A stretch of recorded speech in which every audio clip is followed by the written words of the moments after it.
סוד, אלא הקדוש ברוך הוא נמצא איתך ועוזר לך. לא חשבתי על זה, על השלט של בכל בסד. צבי, אתה רוצה לסכם? מישהו אחר? נחמה רצית. הרב אריאל.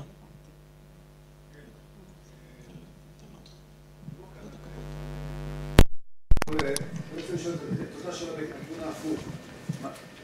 לא נקרא לזה מה האדם הבריא, כי כזה נגדיר את האחרים כחולים, אבל מה מוגדר כאדם נורמלי, שפרופסור רוטנברג יגיד עליו שהוא בית מ"פ.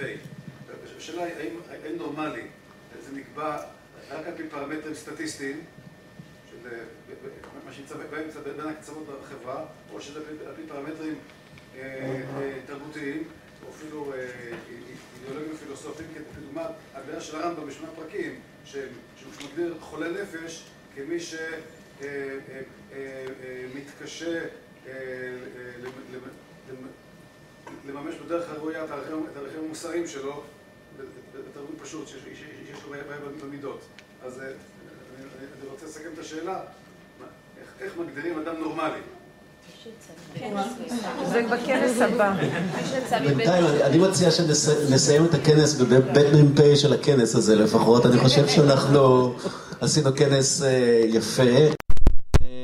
את השאלות מי הנורמלי, אני חושב שבהחלט אפשר להרבה כנסים הבאים.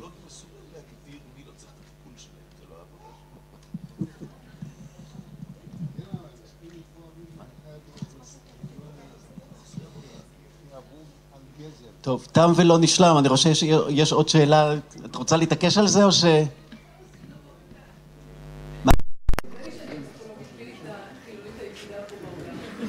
ברוכה הבאה. כל דבר בעניין, תודה רבה. אני לא חושבת שיש פעם שאני בחדר הטיפולים ואני לא מבקשת את עזרתו. זאת אומרת, החיים גדולים ממני והשיחות של האנשים שבאים לעשות איתי הם הרבה פעמים גדולות ממני, ומאז ומתמיד הוא נוכח ונמצא איתי בחדר הטיפולים. חילונית לחלוטין.